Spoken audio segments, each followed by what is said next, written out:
the new film from Sony, set in their sort of Spider-Man universe. Is it as bad as people have been saying it is online from press screenings and test screenings and whatever else? No, it's not.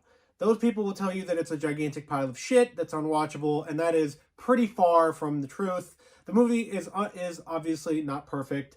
It is not as good as, say, Spider-Man No Way Home or The Batman, but it is a different sort of superhero movie. It delves more into that sort of horror genre where you have vampires and scenes of somewhat grotesque death and dismemberment and all of that. But it is a pretty good film. Before we get there, make sure you do all that YouTube stuff and you like, comment, and subscribe. It's to help me with my reviews. And if you want to see more heavy metal, movie, video game, whatever else content, make sure to hit the subscribe button. This review is completely spoiler-free. Anything that you see on the internet that is spoiling this movie, I will not discuss in this review because that would obviously ruin it for a lot of people watching it.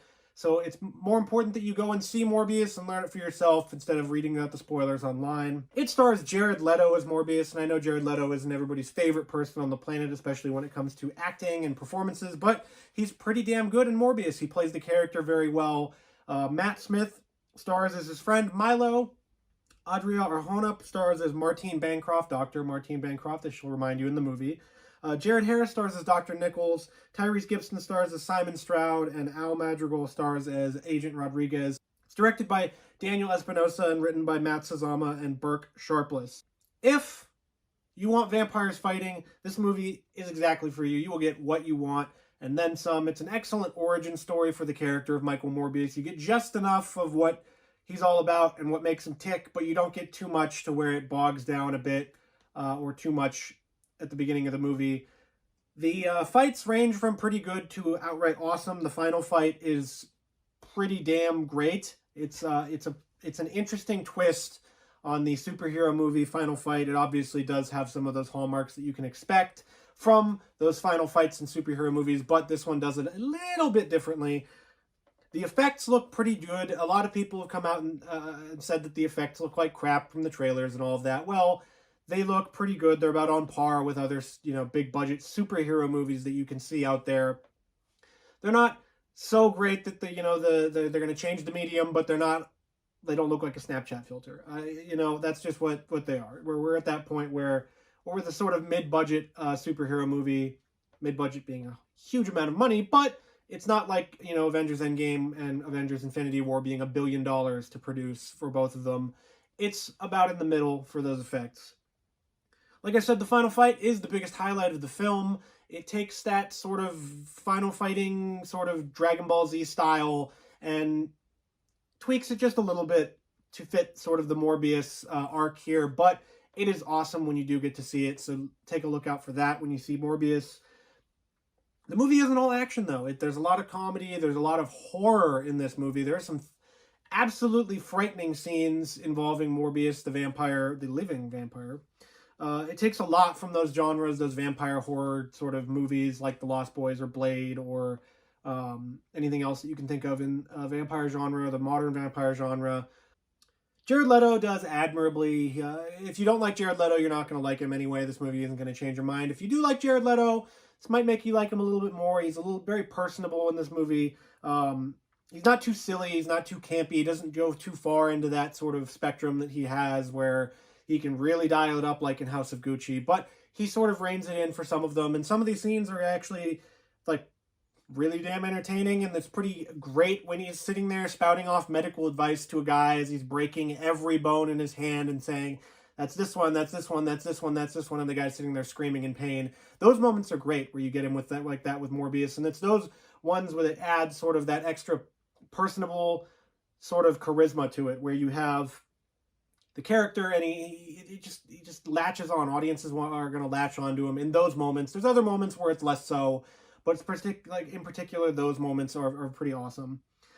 Although Jared Leto doesn't destroy the movie, he doesn't make the movie here, but Matt Smith absolutely steals the show as Milo. It looks like he's having an absolute ball in this movie, whether that's dancing around while putting on a suit or the delivery of his lines later in the movie, in the mid part to the end of the movie. It's just, he looks like he's having a ball. It's fantastic. He's great. He's a great character. He almost makes you want to root for him. over Morbius. It's just, Matt Smith is just such a great performer, and if you haven't seen him in anything outside of Doctor Who, make sure you go and do it, because hopefully this movie and the new series he's in from the Game of Thrones prequel, hopefully those sort of introduce him more to mainstream audiences so that he can get some sort of franchise work, whether that be Star Wars. I know he was supposed to be in Rise of Skywalker but was cut, or something else that's Marvel or DC related, because he's fantastic and he deserves it. Also, Al Madrigal is great in his limited time. He and Tyrese Gibson don't get that much time in the movie, but Al Madrigal gets a lot of the funniest moments in the movie, especially in regards to his experiences and interactions with Morbius, especially when he is a vampire. So that's another great performance. The other performances sort of range from, none of them are like horrific or anything, but none of them, the other ones are super noteworthy. They're just kind of there to move the plot along. Whether that's a detractor, who knows? But to me, it wasn't really a detractor. The good performances are really good, and then the medium performances are just really, really medium. The script and the pacing, however, are what dragged the movie down, in my opinion.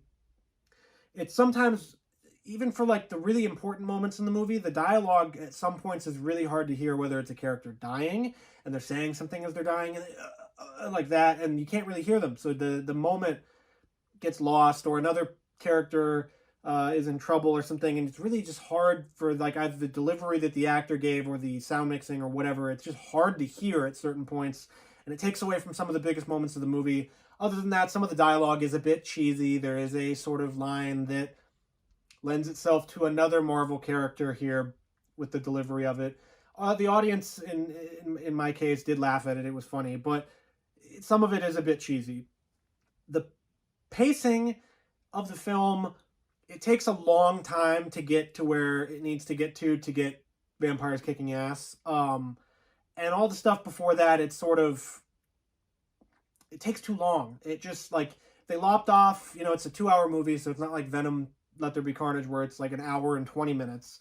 So there's a good 40 minutes, so you could have lopped off maybe 10 minutes, maybe 20, 15 minutes, something like that, to get sort of the beginning of the movie to go a little bit faster to get to the stuff that we really want. Because it does a good job of setting up the character, but there's a lot of just explanation of his disease and other people's diseases and other people, and it's just, some of the stuff doesn't need to be there. It just, you could have cut out some of it to make it just more of a quicker paced film here. The other stuff, there's some logical stuff that normally I don't like making points about because it's really nitpicky and the film logic, it doesn't, you have to suspend your disbelief when you go to see a movie. But there's some things that make no sense. Like, after Michael Morbius is handicapped, he has crutches, and after he becomes a vampire, he doesn't need to use the crutches. His virus, his disease is gone.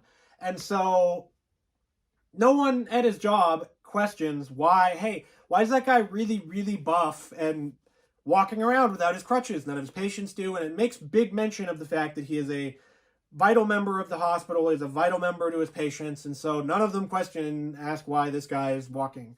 They do make mention of it later on in the film, and by the time you get there, the question's going to be in the audience's mind, like, hey, why is nobody noticing that this guy is just ridiculously buff and walking around now? Other than that, there's some other smaller things that are nitpicky, but that one sort of stuck out to me as more so than nitpicky, just like, you could have explained that. You could have had him just, everybody's sleeping or something. I don't know. You could have explained it better. Other than that, the ending does come a little bit quickly. It comes on just out of nowhere after the movie's done. There's no real resolution to the movie. You don't get a lot of resolution with the characters. It just sort of ends, and then you get the credits and then the post-credit scenes, where you get a little bit more resolution, but the post-credit scene shouldn't be for that. That should be what the actual ending of the movie is, to get, where does Michael Morbius go from here? Does he do this? Does he do that? Nope, it just ends, and you're left to think what happens. All of those sort of complaints aside, Morbius is a fine movie. It is not as bad as what people will lead you to believe. It is not a pile of shit. It is a watchable movie that is actually pretty damn good at what it does. It has vampires fighting like it's Dragon Ball Z. It has Jared Leto, giving an actual good performance. It has an excellent performance from Matt Smith. And this movie had a lot of production troubles. It had delays. It had reshoots. I think this movie's been delayed more than any movie out throughout the pandemic. So When you take all of those things into account, and you take into account the fact that Spider-Man No Way Home was a juggernaut, and this movie was supposed to come out before that movie. So take that into account. Then you have to, go back and reshoot stuff because of the events of Spider-Man No Way Home. And the movie should be a bigger mess than it is, and it's not. It is not a mess. It is just sort of a C+, B- movie that is entertaining for 2 hours, and you'll be happy you watched it. You might not rewatch it, but you'll be happy that you saw it, and you'll be happy that some of the performances are pretty good and that the action is fun. And if I can say one thing about the movie, that it is fun. It is fun to watch. It's engaging, and that's really all that matters. There's all the other stuff that you can complain about. You can complain about the post-credit scenes all you want. That stuff doesn't really matter to the actual movie at hand that is a watchable movie that you will enjoy and that I enjoyed. If I had to give it a score, I would give it a 79 out of 100. It doesn't do enough to sort of push into that upper tier of superhero movie, but it sits right in the middle. And I know Marvel has had a lot of success lately, but remember, they've had some sort of movies as well. So it fits into that sort of hierarchy of superhero movies or superhero action movies, but it has that twist of horror with vampires and, of course, the great performances. Let me know what you think of Morbius in the comments after you see it, of course.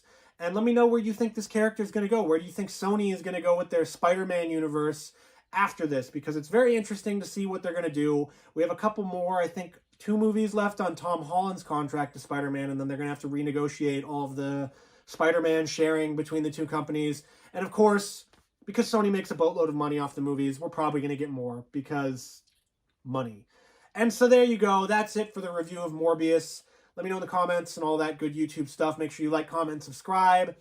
And I will see you again real soon. Thank you for watching, and make sure to go see Morbius this Friday, April 1st. And no, it's not an April Fool's joke that it's coming out. Thank you.